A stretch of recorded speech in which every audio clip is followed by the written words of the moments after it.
पहले आपको खबरदार करते हैं कि आखिर किस पिक्चर के बाकी होने की बात राहुल गांधी कर रहे हैं। क्या राहुल गांधी ने जो आरोप लगाए हैं वो सियासत को भले मजबूत कर लें लेकिन कानूनी रूप से कमजोर साबित होते हैं? अगर हां तो आरोप साबित करने या सच सामने लाने की जिम्मेदारी किसकी होगी, राहुल गांधी की या फिर चुनाव आयोग की? संविधान का अनुच्छेद 324 चुनाव आयोग को व्यापक अधिकार देता है कि वो स्वतंत्र और निष्पक्ष चुनाव सुनिश्चित करे, लेकिन जब विपक्ष लगातार यह आरोप लगाता रहे कि अभी तो वोट चोरी के आरोप में पिक्चर बाकी है, तो फिर स्वतंत्र और निष्पक्ष चुनाव सुनिश्चित कैसे होगा? इसी सवाल को आज हम पहली रिपोर्ट में समझेंगे। हाथ में संविधान लेकर संविधान बदलने का सियासी मुद्दा उठाते हुए लोकसभा में ज्यादा सीटें जीतने वाले राहुल क्या वोट चोरी के मुद्दे से बिहार में बड़ा सियासी खेल कर सकते हैं? ऐसे तो बहुत अनलिमिटेड केसेस हैं, अभी पिक्चर बाकी है। किस पिक्चर के बाकी होने की बात राहुल गांधी कर रहे हैं? क्या ये पिक्चर उसी वोट चोरी के आरोप से जुड़ी है जिसका ट्रेलर राहुल गांधी पहले दे चुके हैं?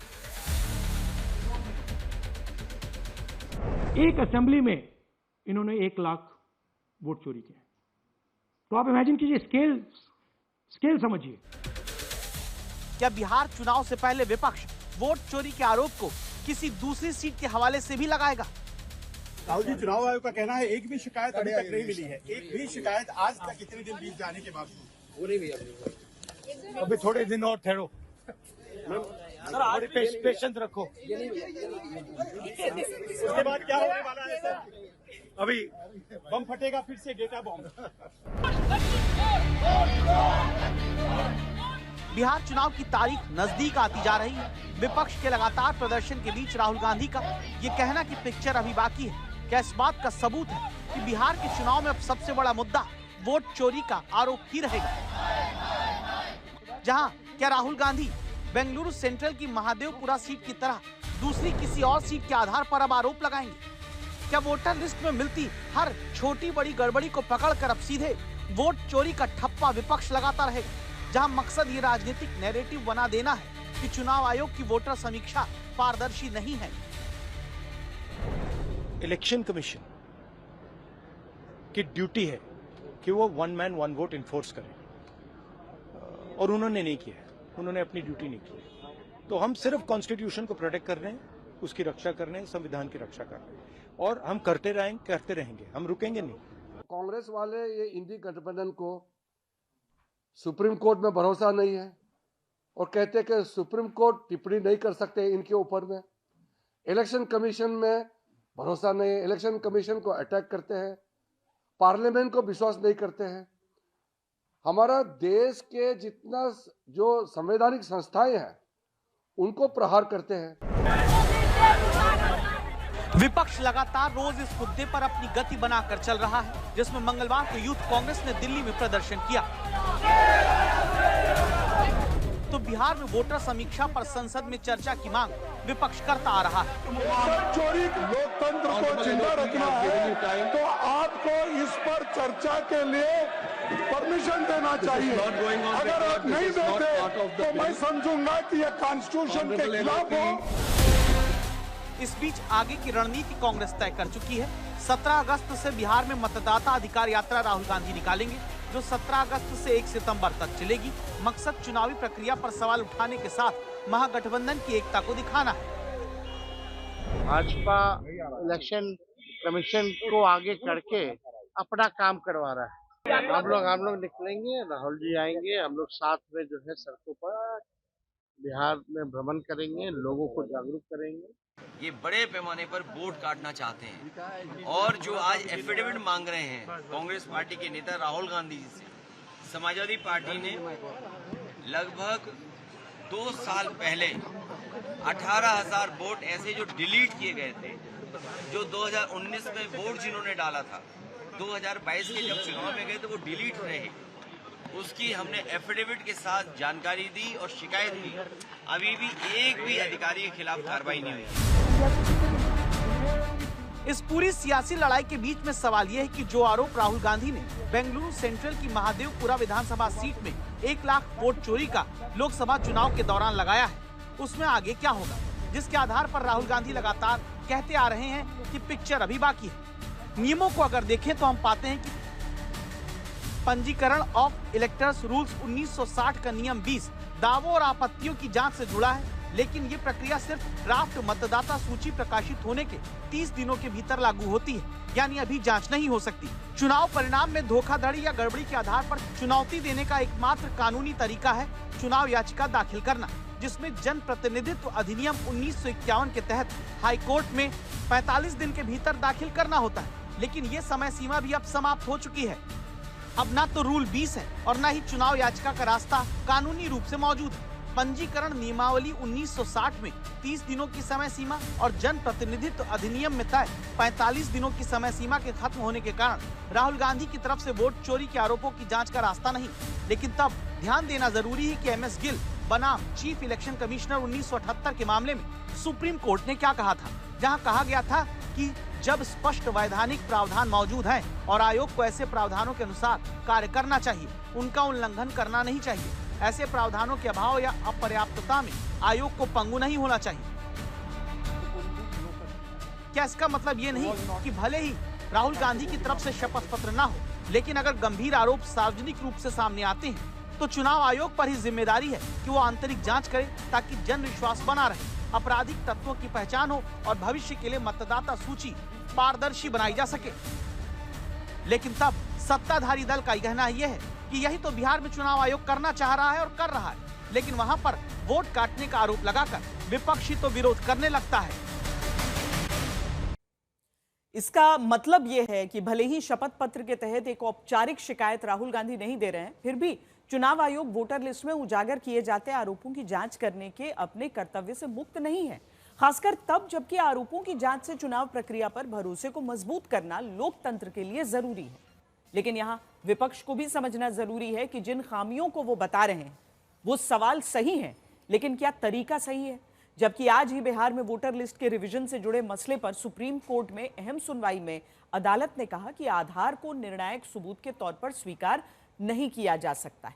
सुप्रीम कोर्ट ने माना कि चुनाव आयोग का आधार कार्ड को लेकर कहना सही है, यानी जो सवाल विपक्ष उठाता रहा उसका एक जवाब सुप्रीम कोर्ट से आया है। इस बीच आज संसद में प्रदर्शन के दौरान विपक्ष के नेता एक टी-शर्ट पहने दिखे जिस पर बिहार की वोटर लिस्ट में 124 साल की फर्स्ट टाइम वोटर मिंता देवी का जिक्र था। इन मिंता देवी को हमने खोजा ताकि सच आप भी जान सकें।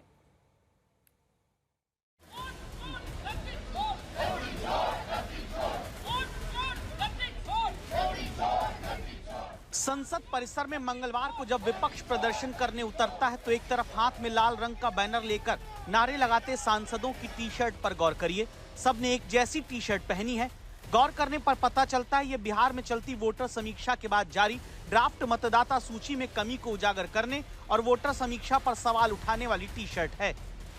यहाँ प्रियंका गांधी वाड्रा समेत दूसरे विपक्षी सांसदों ने मिंता देवी की तस्वीर लगी हुई टी-शर्ट पहनी है। मिंता देवी की तस्वीर टी-शर्ट के आगे है, पीछे की तरफ लिखा है 124 नॉट आउट। ये मिंता देवी कौन है और 124 नॉट आउट का वोटर समीक्षा पर होती राजनीति से क्या रिश्ता है? प्रियंका जी, मिंटा देवी के बारे में कुछ बताइए। 124 साल की है ये मिंटा देवी। प्रतीक है और मतलब इसी चीज का कि क्या जो राहुल जी ने सब प्रेस कॉन्फ्रेंस में बताया कि सब फर्जी वोट लगा रखे हैं, सब नाम पते रिश्तेदारों के नाम सब फर्जी है। आप सोच सकते हैं कि SIR के माध्यम से किस प्रकार चुनाव, उनकी कार्यशैली क्या है, किनका नाम इंक्लूड किया जाता है, कितने फेक नाम लिए जा रहे हैं और इस फेक नाम के माध्यम से वो वोटों की चोरी करी है, जो लगातार राहुल गांधी जी ने कहा कि वोट की चोरी है। हमारे साथ है, आप देख सकते हैं कि यही मिंता देवी है। इसीलिए दिल्ली से बिहार आकर आज तक संवाददाता ने मिंता देवी की तलाश की। तब सीवान की मिंता देवी अब रोजी रोटी की तलाश में छपरा में रहती मिली, जिनकी उम्र वोटर लिस्ट में 124 साल दर्ज होने पर प्रदर्शन दिल्ली तक हो रहा है। बिहार चुनाव से पहले चुनाव आयोग ने SIR का निर्णय लिया और पूरे बिहार में SIR करवाया, जिसके तहत मतदाताओं की जो सूची थी उसमें परीक्षण कराया गया और लगभग 1 महीने तक कार्यक्रम चला। जब से SIR की शुरुआत हुई तब से विपक्ष लगातार SIR के विरोध में आवाज़ें उठाता रहा है और लगातार विपक्ष जो नेता राहुल गांधी बार बार कहते हैं कि जो पूरी प्रक्रिया है पूरी तरह से दोषमुक्त है और एक एटम बम फोड़ेंगे। हालांकि उन्होंने एक प्रेस कॉन्फ्रेंस भी किया और काफ़ी सबूत भी दिए। अब हुआ क्या है समझिए। पहली बार वोटर बनने के लिए ऑनलाइन अप्लाई करने वाली मिंता देवी ने आधार कार्ड दिया, जिस पर जन्म का साल 1990 दर्ज है, लेकिन वोटर कार्ड बनकर आ गया जन्म का साल 1900 बताते हुए वाला। इसीलिए उम्र 124 साल वोटर लिस्ट में आ गई। इसमें मेरा डेट ऑफ बर्थ लिखा है 15/7/1900। तो इस हिसाब से तो आपकी उम्र हो गई 124-25 साल। 125 साल हो गई। और वैसे आपका ओरिजिनल तो है 15/7/1990। 1990 आपका। हाँ। तो अच्छा, ये जो आपका वोटर आईडी कार्ड है, आपको ये कब मिला है आपको वोटर आईडी कार्ड? लगभग 1-1.5 महीना पहले मिला है। अच्छा, इसके पहले आपने कभी मतदान किया है क्या? नहीं, हम कभी भी अभी मतदान पे नहीं गए हैं, ना किए हैं। ये फर्स्ट अभी आया ही है। अच्छा, इसको बनवाने के लिए किस तरह से आपने अप्लाई किया था? मैंने फॉर्म भरा था कि ऑनलाइन अप्लाई करवाया था? हम अभी ऑनलाइन इसको अप्लाई किए थे, फॉर्म कुछ नहीं भरे थे। ऑनलाइन जब अप्लाई करवाई तो आपने क्या डॉक्यूमेंट क्या दिया था? सिर्फ आधार कार्ड। आधार कार्ड दिया हाँ। था। ये आधार कार्ड, यही आधार कार्ड है ना आपका? यही मेरा आधार कार्ड। ये आधार कार्ड है, इसमें जिसमें 15/7/1990 लिखा हुआ है, यही आधार कार्ड है जिसको देख करके उन्होंने ऑनलाइन अपना आवेदन फिल करवाया था। और जब आवेदन हुआ उसके बाद से ये वोटर आईडी कार्ड इनको मिला। ये दोनों आप ही का है ना? जी हाँ। इसमें गलती कहाँ कहाँ है? इसमें गलती तो हम कहीं नहीं सुने, सिर्फ वोटर आईडी पे सुन रहे हैं। वोटर आईडी में है, हाँ, आपकी उम्र बहुत ज़्यादा बताया हाँ, वोटर आईडी में मेरा उम्र ज़्यादा बताया जा रहा है। अब ये एक तकनीकी या कहें मानवीय चूक है जिससे सुधारा जा सकता है, लेकिन ऐसी ही कमियों को लेकर दिल्ली में वोट चोरी का ठप्पा लगाकर विपक्ष सवाल उठाने लगा। जो हुआ सो हो गया। अब इसके बाद इसको सुधार किया जाए कि सुधार करा, जो मेरा ओरिजिनल है वही पता इस पे छप जाए, ओरिजिनल पता छप जाए। हाँ। अच्छा, ये बताइए, अभी जो SIR चल रहा था अभी, तो कोई BLO या कोई चुनाव आयोग से कोई आपके पास आया संपर्क करने के लिए? नहीं, अभी तक तो कोई नहीं आया है। अभी तक कोई नहीं आया? 1 महीने के अंदर कोई नहीं आया? ना, अभी 1 महीने के अंदर में सिर्फ आप ही लोग आए हैं, दूसरा कोई नहीं आया है। अच्छा, सिवान में आपका वोट है, वो दुरंधा में, तो दुरंधा वाले घर पे भी कोई नहीं आया था? नहीं, कोई नहीं गया था। आज सुबह में भी गया है लोग, मीडिया वाले लोग, तो आज ही गया लोग, मगर इसके पहले कभी नहीं गया है। ये बात साफ है कि मिंता देवी की उम्र 34 साल की जगह 124 साल बता देने से वोट की चोरी नहीं हो सकती। हाँ, ये जरूर है कि जो कमियां हैं उनमें सुधार होना चाहिए। सवाल है कि क्या मिंता देवी के वोटर कार्ड में तकनीकी गलती को विपक्ष अपना हथियार बना ले रहा है, और क्या मिंता देवी जैसे ही दूसरे मामलों को वोट चोरी के नाम पर प्रहार किया जा रहा है? तो क्या विपक्ष लंबे वक्त से वोटर लिस्ट में जो छोटी मोटी गलतियां निकलती आ रही हैं, जैसे नाम का गलत होना, पता गलत हो जाना या उम्र का गलत छप जाना, उसे अब वोट चोरी बताकर पूरी चुनाव प्रक्रिया पर अविश्वास का माहौल बना रहा है? और इसमें भी क्या विपक्ष से चूक हो जा रही है? 2 तस्वीरें देखिए। कर्नाटक, जहां पर वोट चोरी के आरोप वाली प्रेजेंटेशन राहुल गांधी ने दी, वहां कांग्रेस की सरकार के ही सहकारिता मंत्री KN राजन्ना ने सोमवार को कैबिनेट से इस्तीफा दे दिया। दरअसल राजन्ना ने रविवार को अपनी ही पार्टी पर आरोप लगाते हुए तुमकुरू में पत्रकारों से कहा था कि मतदाता सूची तब बनाई गई थी जब कर्नाटक में पार्टी सत्ता में थी। तब उन्होंने इस पर आंखें क्यों मूंद ली? अगर हमारी आंखों के सामने गड़बड़ियां हुई और हमने तब आपत्ति नहीं जताई, तो आज शिकायत करने का क्या औचित्य है? दावा हुआ कि इसी बयान की वजह से कर्नाटक सरकार से मंत्री पद उन्हें छोड़ना पड़ा। वहीं दूसरी तरफ आज अभिनेता KK मेनन ने कांग्रेस के वोट चोरी अभियान को लेकर बड़ा बयान दिया। KK मेनन ने कहा कि कांग्रेस ने उनकी स्पेशल ऑप्स वेब सीरीज के प्रमोशनल वीडियो की एक क्लिप का इस्तेमाल किया है, वो भी बिना उनकी अनुमति के, जो कि सरासर गलत है। दरअसल कांग्रेस के ऑफिशियल इंस्टाग्राम पेज पर बीते दिन वोट चोरी से जुड़ा एक वीडियो पोस्ट किया गया था, जिसमें KK मेनन का किरदार का वीडियो लगाया गया। इसीलिए KK मेनन ने साफ किया कि उनका वीडियो बिना पूछे कांग्रेस के प्रचार वीडियो में लगाया जा रहा है, यानी वोट चोरी के आरोपों से जुड़ा वीडियो बनाने में वीडियो चोरी करके इस्तेमाल किया जाने लगा। और अब आज की वो खबर जिस पर कल एक फैसला आया और कल से आज तक लगातार सड़क से सोशल मीडिया तक हंगामा हो रहा है। अदालत तक से लोग सवाल पूछने लग रहे हैं, 2 पक्ष बन गए हैं। पहले इसकी 2 तस्वीरें देखिए। कबूतर को दाना देने से लेकर सड़क पर आवारा कुत्तों तक, ये वो 2 मसले हैं जिन पर अदालत से आए 2 फैसलों के बाद एक बड़ा वर्ग है जो कहता है कि सही फैसला हुआ, और दूसरा पक्ष है जो विरोध करता है। जैसे पहले मुंबई में हाईकोर्ट ने कबूतर खाना बंद करने को कहा। दलील यह आई कि कबूतर की बीट से कई बीमारियों का खतरा है, लेकिन फौरन इसका जैन समाज ने विरोध किया। यही अब दिल्ली NCR में आवारा कुत्तों को हटाकर शेल्टर होम भेजने के सुप्रीम कोर्ट के फैसले के बाद हो रहा है, जहां विरोध प्रदर्शन होने लगा है। सियासत के तमाम नेता, बॉलीवुड टीवी के तमाम कलाकार इस वक्त ये विरोध कर रहे हैं कि सुप्रीम कोर्ट ने कैसे दिल्ली NCR की सड़कों से आवारा कुत्तों को हटाने का फैसला दे दिया। सोशल मीडिया पर लोग विरोध जता रहे हैं और तब दूसरा पक्ष जो फैसले से सहमत है वो पूछता है कि आवारा कुत्तों से परेशानी का दर्द ये लोग क्या जानेंगे। जहां कभी कोई बच्चा, कभी कोई महिला, कभी कोई बुजुर्ग किसी सोसाइटी, सड़क या मोहल्ले में आवारा कुत्तों के हमले का शिकार बनता है। ये पूरा विवाद क्या है, पहले इसे देखिए।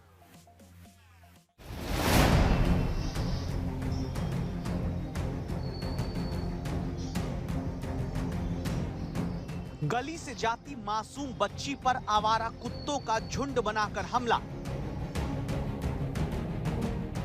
आवारा कुत्ते जो छोटी बच्ची ही नहीं बड़ी लड़की तक पर घेर कर हमला कर देते हैं। हर दिन ऐसे वीडियो सामने आते हैं जिसे देखकर सिहरन होती है, जहां कोई आवारा कुत्ता किसी बच्चे को यूं सड़क पर अचानक नोचने लगता है।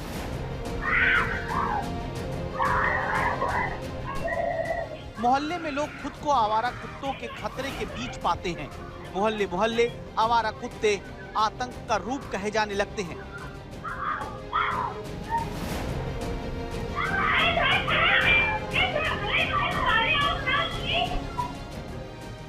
सिर्फ मोहल्ले नहीं बल्कि वो हाई राइज सोसाइटी जहां मेंटेनेंस और सुरक्षा के नाम पर मोटा पैसा आम आदमी भरता है, उन सोसाइटीज में भी आवारा कुत्ते हमला कर देते हैं। दिल्ली, नोएडा, फरीदाबाद, गुरुग्राम, गाजियाबाद, कब किस सोसाइटी में कहां कौन सा आवारा कुत्ता हमला कर दे पता नहीं होता। बस लोगों को दर्द मिलता है और ये वीडियो सामने आते रहते हैं। ज्यादातर बच्चे, लेकिन बड़े भी गली मोहल्ले सोसाइटी के भीतर से लेकर सड़कों तक पर घूमते हुए आवारा कुत्ते के जबड़े का शिकार बनते हैं। हालत ये हो जाती है कि अगर गार्ड ने कुत्ते से बचने को डंडा चलाया तो किसी पशु प्रेमी को गुस्सा आ जाता है और वो गार्ड पर ही हमला कर देता है। महानगरों की तमाम हाई राइज सोसाइटी, अपार्टमेंट के व्हाट्सएप ग्रुप से लेकर सोसाइटी के भीतर तक एक तरफ आवारा कुत्तों से परेशान लोग, दूसरी तरफ पशु प्रेमी लोगों के बीच बहस से लेकर मारपीट तक की घटना सामने आती है।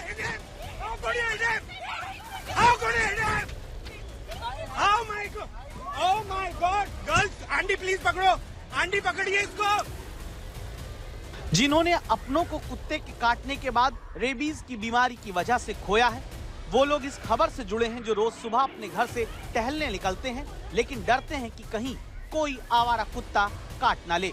इस खबर से वो लोग भी जुड़े हैं जो पशु प्रेमी हैं, जिन्हें लगता है कि आवारा कुत्ते को डंडे से मारिए मत। वो लोग भी हैं जो आवारा कुत्ते को सोसाइटी में ही खाना पानी देना चाहते हैं। लेकिन इन्हीं आवारा कुत्तों के खिलाफ सुप्रीम कोर्ट ने खुद संज्ञान लिया, सख्त आदेश देते हुए कह दिया कि दिल्ली एनसीआर को आवारा कुत्तों से मुक्त बनाना होगा। अगर कोई व्यक्ति या संगठन आवारा कुत्तों को उठाने और उन्हें पकड़ने के काम में रुकावट डालता है तो उसके खिलाफ भी एक्शन होगा। जस्टिस पारदीवाला ने एक फिल्म का उदाहरण देते हुए ये तक कहा कि जब गोली चलानी हो तो चलाओ, बात मत करो। अदालत ने यह भी पूछा कि क्या ये सारे पशु रक्षक, कुत्ते प्रेमी उन बच्चों को वापस ला पाएंगे जो रेबीज के शिकार हो गए। इसके साथ ही अदालत कहती है कि 8 हफ्ते के अंदर दिल्ली एनसीआर में सड़कों से हटाकर एनिमल शेल्टर में आवारा कुत्तों को भेजा जाए। अब दो पक्ष देश में बन चुके हैं। एक पक्ष उन लोगों का जो मानते हैं कि देश में आवारा कुत्ते बच्चों, बुजुर्गों से लेकर हर आम नागरिक के लिए खतरा हैं, जिन्हें लगता है कि सुप्रीम कोर्ट ने जो दिल्ली एनसीआर को आवारा कुत्तों से मुक्त करके उन्हें शेल्टर होम में भेजने का निर्देश दिया वो एकदम सही है। दूसरा पक्ष पशु प्रेमी और पशुओं के लिए काम करने वाले संगठनों का है, जिनका मानना है कि आवारा कुत्तों की समस्या का ये कोई स्थायी समाधान नहीं। पशु प्रेमी सुप्रीम कोर्ट के फैसले को एक तरफा बताते हैं। केंद्र सरकार का लक्ष्य 2030 तक भारत को रेबीज मुक्त बनाना है। 99% रेबीज कुत्तों के काटने से होता है। रेबीज जानलेवा है, मरने वाले हर 10 में 4 बच्चे होते हैं। पिछले 7 साल में भारत में कुत्तों के काटने की 3 करोड़ से ज्यादा घटनाएं सरकारी रिकॉर्ड में दर्ज हैं। जनवरी 2024 से लेकर दिसंबर 2024 तक कुत्तों के काटने के कुल 37,17,336 मामले सामने आए, जिनमें से 5 लाख से ज्यादा पीड़ित 15 साल से कम उम्र के बच्चे थे। यानी पिछले साल 15 साल तक के 5 लाख से ज्यादा बच्चों को कुत्तों ने काटा। दुनिया में होने वाली रेबीज से मौत में 36% मौत अकेले भारत में हुई है। रेबीज जो कुत्तों के काटने से होता है ये 100% घातक है और अगर समय पर रेबीज का टीका न लगाया जाए तो इससे मौत हो सकती है। 2024 में रेबीज से 54 मौतें हुई। बाकी हर साल लाखों घटनाएं कुत्तों के काटने की लगातार होती आ रही हैं। इसी पर बहस छिड़ी है। एक पक्ष कहता है कि गलती स्थानीय निकायों की है जो पशु जन नियंत्रण नियम 2023 के तहत नसबंदी और टीकाकरण ढंग से नहीं करते हैं। लेकिन सुप्रीम कोर्ट अपने आदेश में कल ये भी कह चुका है कि कार्रवाई ऐसी होनी चाहिए जिससे लोगों, चाहे वो छोटे हों या बड़े, सबके मन में ये विश्वास पैदा हो कि वो सड़कों पर आवारा कुत्तों के काटने के डर के बिना घूम सकते हैं। लेकिन इसके खिलाफ आज भी प्रदर्शन हुआ। पशु प्रेमी और पशु अधिकार संगठन से जुड़े लोग दिल्ली में हनुमान मंदिर के भीतर आवारा कुत्तों के लिए प्रार्थना करके प्रदर्शन करने पहुंचे, जिन्हें बस में बैठाकर हिरासत में लेकर वहां से हटाया जाने लगा। इस दौरान बहुत से पशु प्रेमी रोने लगे। ये पूछने लगे कि 8 हफ्ते में जो अदालत ने हर आवारा कुत्ते को हटाकर शेल्टर होम में भेजने की बात कही है, आखिर इतने शेल्टर होम कहां हैं जहां लाखों आवारा कुत्ते रखे जाएंगे। इसी बहस के बीच लोकसभा में नेता विपक्ष राहुल गांधी से लेकर सांसद प्रियंका वाड्रा समेत कई नेता सुप्रीम कोर्ट के फैसले को लेकर आपत्ति जताते हैं। राहुल गांधी कहते हैं कि यह फैसला मानव और विज्ञान आधारित दशकों पुरानी पॉलिसी से पीछे हटने जैसा है। ये बेजुबान कोई समस्या नहीं है जिन्हें मिटा दिया जाए। इसी तरह अभिनेत्री जानवी कपूर, रवीना टंडन, टीवी एक्ट्रेस रूपाली गांगुली समेत बहुत कलाकार विरोध जताते हैं। दरअसल आवारा पशुओं को संभालने के लिए केंद्र सरकार का संशोधित पशु जन नियंत्रण यानी एबीसी नियम 2023 मौजूद है। इसमें आवारा कुत्तों की संख्या को काबू में करने के लिए केंद्र ने कई दिशा निर्देश पहले से तय किए हैं, जिसमें आवारा कुत्तों की नसबंदी और टीकाकरण के बाद नगर पालिका के पास उन्हें वापस छोड़ने का अधिकार होता है। लेकिन सुप्रीम कोर्ट ने जब कल इस नियम को बेतुका बताते हुए कहा कि सभी इलाकों से कुत्तों को उठाइए और उन्हें शेल्टर होम्स में भेजिए, फिलहाल के लिए नियमों को अलग रखिए, तब से आवारा कुत्तों से जो परेशान हैं वो इसे बड़ा फैसला मानते हैं। लेकिन पशु प्रेमी ऐतराज जताते हैं। तब जरूरी है कि दुनिया के नियम भी हम आपको बताएं। अमेरिका के न्यूयॉर्क में आवारा कुत्तों के लिए गैर लाभकारी संस्था एनिमल केयर सेंटर्स काम करती हैं। ये संगठन कुत्तों को शेल्टर्स में ले जाते हैं जहां उनके लिए घर ढूंढा जाता है, उन्हें सड़कों पर वापस नहीं छोड़ा जाता। ब्रिटेन की बात करें तो वहां आवारा कुत्तों के मामले को स्थानीय प्रशासन संभालता है। डॉग्स ट्रस्ट संस्था की रिपोर्ट के अनुसार ब्रिटेन में 2023-24 के दौरान स्थानीय प्रशासन तकरीबन 36,000 कुत्तों को संभालता था। सिंगापुर में भी कानूनी निकाय पशु एवं पशु चिकित्सा सेवा ही आवारा कुत्तों की देखरेख करती है, जिसके तहत आवारा कुत्तों को पकड़ा जाता है, उनकी नसबंदी की जाती है, संक्रामक रोगों को लेकर उनका टीकाकरण किया जाता है। सिंगापुर में आवारा कुत्तों को एक माइक्रोचिप भी लगाई जाती है ताकि उनका पता लगाया जा सके। जापान में एक कड़ा पशु कल्याणकारी ढांचा है जिसमें आवारा कुत्तों को पकड़कर उन्हें शेल्टर्स में रखा जाता है, उन्हें गोद लिया जा सकता है। नेदरलैंड्स में सरकार ने पालतू जानवरों की दुकानों से कुत्ते खरीदने पर भारी टैक्स लगाया। वहीं जो लोग शेल्टर से आवारा कुत्तों को गोद लेते थे उन्हें टैक्स में छूट दी जाती थी। इस नीति ने लोगों को आवारा कुत्तों को अपनाने के लिए प्रोत्साहित किया। यानी दुनिया के तमाम देश पहले से नियम बनाकर आवारा कुत्तों की समस्या का समाधान खोज चुके हैं, जहां जनता परेशान न हो और पशुओं से क्रूरता भी न हो। लेकिन क्या हमारे देश में ऐसे नियम और सुधार की कोशिश जमीन पर आने से पहले ही विरोध में उलझ जाती है, जिसकी वजह से पहले से सुस्त रहने वाले प्रशासन को भी अपना चेहरा छिपाने का मौका मिल जाता है और समस्या जस की तस बनी रहती है। और अब बात भारत के खिलाफ बड़े खतरे से आपको खबरदार करने की। कहते हैं इंसान अपनी जुबान के नीचे छिपा होता है, आपके बोल आपका पता बताते हैं। मुंह खोलते ही लोगों को आपकी सोच, आपके क्षेत्र का पता चल जाता है। पाकिस्तान के फील्ड मार्शल आसिम मुनीर भी आजकल खूब बोल रहे हैं और उनके खतरनाक इरादे सामने आ रहे हैं। आसिम मुनीर ने भारत को सिर्फ परमाणु हमले की धमकी नहीं दी, बल्कि उन्होंने पहली बार भारत के आर्थिक ठिकानों, खासकर जामनगर में रिलायंस इंडस्ट्रीज की रिफाइनरी को निशाना बनाने की बात कही है।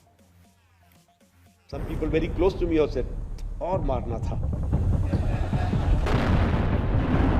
ऑपरेशन सिंदूर में पाकिस्तान की धज्जियां उड़ते सारी दुनिया ने देखा। पाकिस्तान को 4 दिन में धूल चटा देने वाली भारतीय सेना ने देश को एक चेतावनी दी। खबरदार, क्या है कि पाकिस्तान से अगली जंग जल्द शुरू हो सकती है।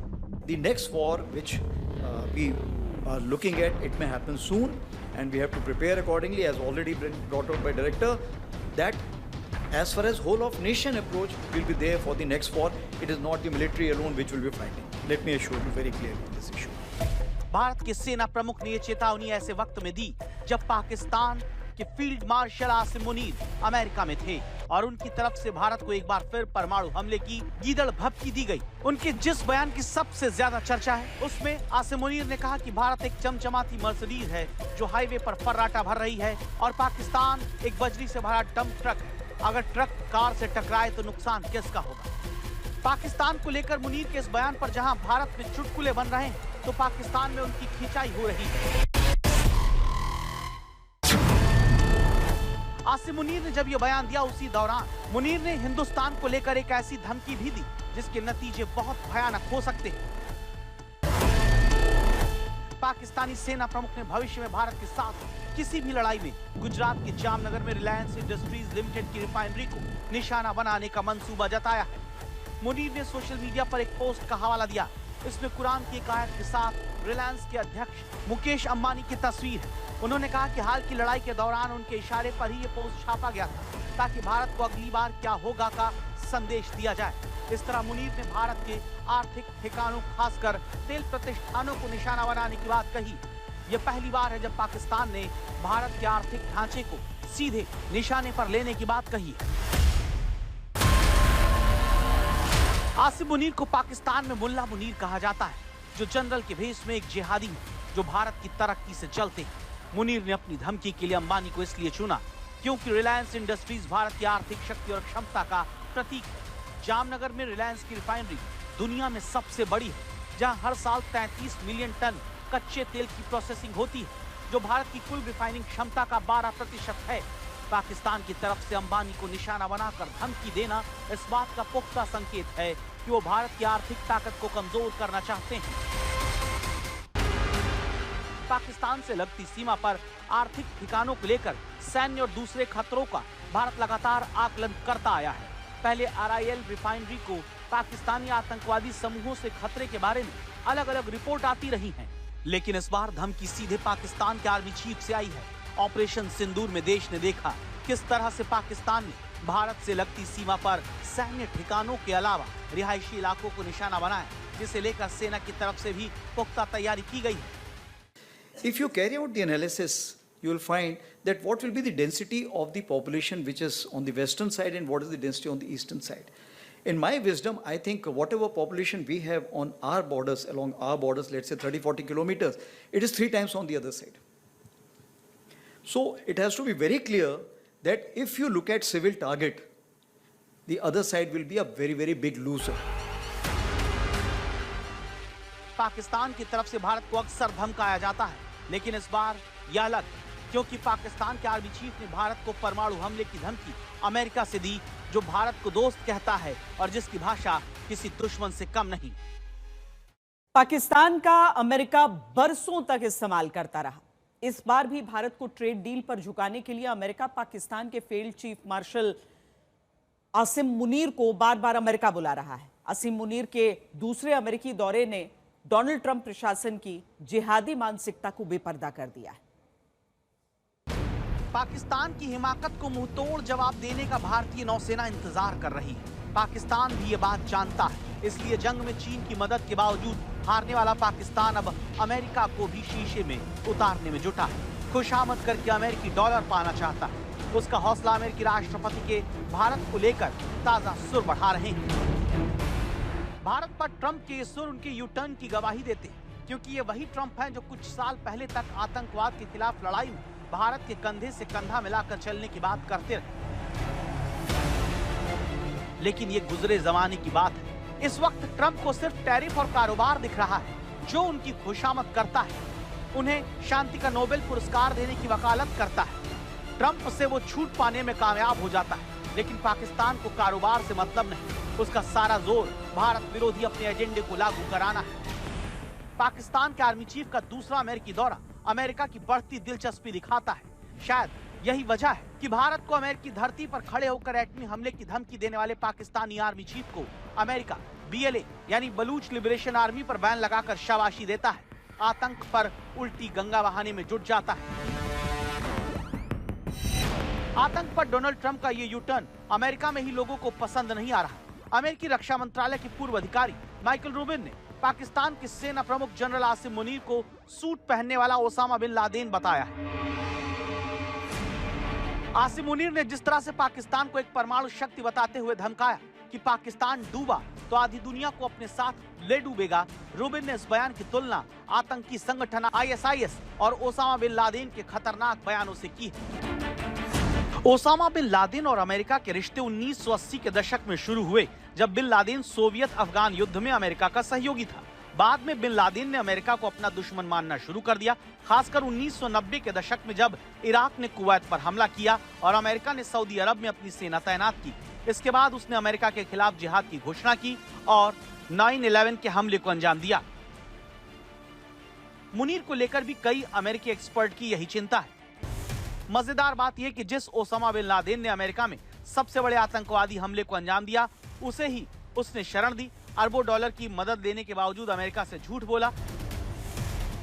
इसी धोखे के डोनाल्ड ट्रंप कभी बहुत बड़े आलोचक हुआ करते थे, लेकिन अब उन्होंने पाकिस्तान की हर कमी को अनदेखा करना शुरू कर दिया, जिसने पाकिस्तान के हौसले बढ़ा दिए हैं। पाकिस्तान के पूर्व विदेश मंत्री बिलावल भुट्टो ने भारत को युद्ध की धमकी दी है। बिलावल ने कहा है कि अगर भारत ने सिंधु जल संधि को निलंबित रखा तो पाकिस्तान के पास जंग के अलावा कोई विकल्प नहीं बचेगा।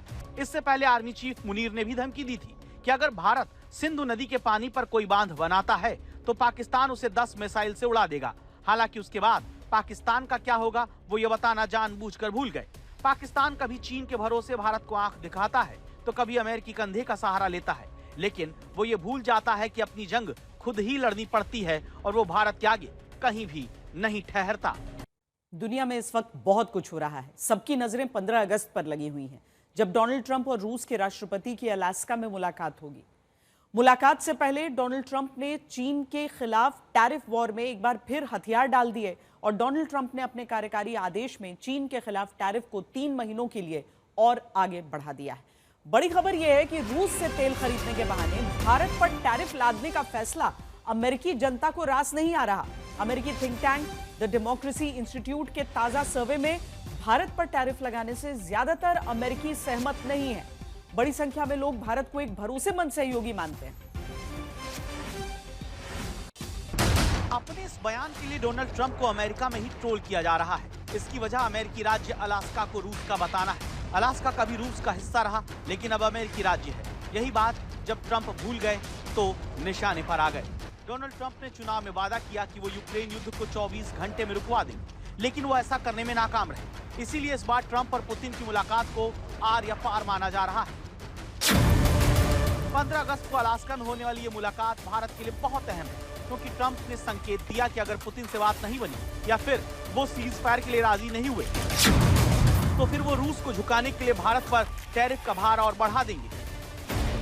अमेरिकी पत्रकार बिलो रैली का भी मानना है कि अगर सीज फायर नहीं होता है तो डोनाल्ड ट्रंप ये तय करेंगे कि रूस से कोई भी कारोबार न हो पाए। डोनाल्ड ट्रंप भारतीय अर्थव्यवस्था को कमजोर कर देंगे। ट्रंप ने ऐसा करना शुरू भी कर दिया है। बड़ी बात यह कि चीन भारत से ज्यादा तेल रूस से लेता है, लेकिन उसके बावजूद डोनाल्ड ट्रंप चीन को लेकर लगातार नरम रुख अपनाए हुए हैं। डोनाल्ड ट्रंप ने भारत पर 50% टैरिफ लगाया है, जिसमें 25% टैरिफ रूसी तेल खरीदने के लिए जुर्माना है, जबकि चीन के नाम पर अमेरिकी राष्ट्रपति की अकड़ ढीली पड़ चुकी है। डोनाल्ड ट्रंप ने अपने कार्यकारी आदेश में चीन के खिलाफ टैरिफ को 3 महीनों के लिए और आगे बढ़ा दिया है। अगर ट्रंप ऐसा नहीं करते तो चीन के खिलाफ अमेरिकी टैरिफ 145% हो जाता है और चीन पलटवार करते हुए 125% टैरिफ ट्रंप के देश पर ठोक देता है। एक्सपर्ट का कहना है कि चीन पर अमेरिकी नरमी के कई संदेश हो सकते हैं, जिसमें सबसे अहम चीन से नरमी करके रूस से उसे दूर करना हो सकता है, लेकिन भारत के साथ ऐसा नहीं। रूस की सुरक्षा परिषद में वैज्ञानिक सलाहकार बोर्ड के सदस्य एंड्रयू सुशेनोत्सव के मुताबिक आबादी के मुकाबले में भारत दुनिया का सबसे बड़ा देश है। भारत तेजी से प्रगति कर रहा है। अमेरिका भारत को चीन से टकराव के मामले में रणनीतिक साझेदार के रूप में देखता है। ऐसे में अमेरिका चाहता है कि भारत उसका नेतृत्व स्वीकार करे और स्वतंत्र विदेश नीति का आग्रह छोड़ दे, लेकिन अमेरिका की ये चाहत इस रणनीति से पूरी नहीं होगी। इसलिए भारत पर अमेरिकी दबाव लंबे समय तक नहीं रह पाएगा। हमारे लिए अपने किसानों का हित सर्वोच्च प्राथमिकता है।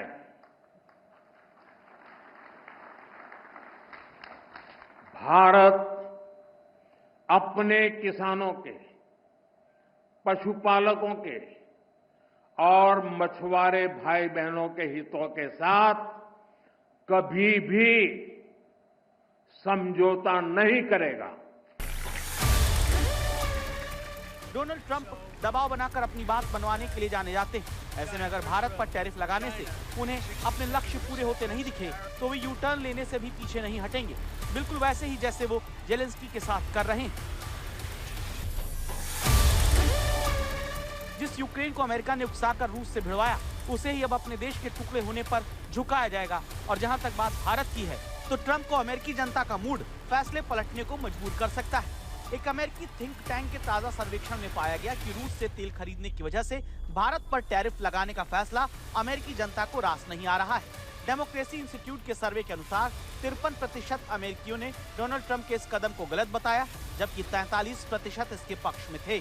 बड़ी बात यह कि इस सर्वे में शामिल अधिकांश 53% लोगों ने यह भी कहा कि उन्हें भारत सरकार और भारतीयों के सामने अमेरिका की छवि की चिंता है। सर्वे में 64% का मानना था कि वैश्विक स्तर पर भारत का बढ़ता आर्थिक प्रभाव एक अच्छी बात है। सर्वेक्षण के अनुसार अमेरिकी जनता प्रधानमंत्री मोदी को एक सफल सरकार और एक विश्वसनीय सहयोगी के रूप में देखती है।